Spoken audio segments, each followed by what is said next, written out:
Good morning guys, ngayong umaga nandito tayo sa likod bahay. Lilinisin natin yung kulungan ng ano natin. Ito ating ibon at marami na kasing dumi. Tsaka na yung ulan. So tanggalin natin yung dumi kasi baka pagkaano magkabulutong.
Bali yun guys, so nalinisan na natin sila, no?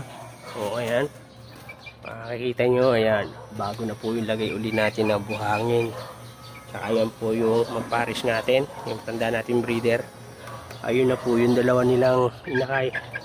So pagkaano ho yan, araw-araw po yan, pagkaano nagtatawag na po yung tatay nila. Ayan na po yung dalawa natin na inakay.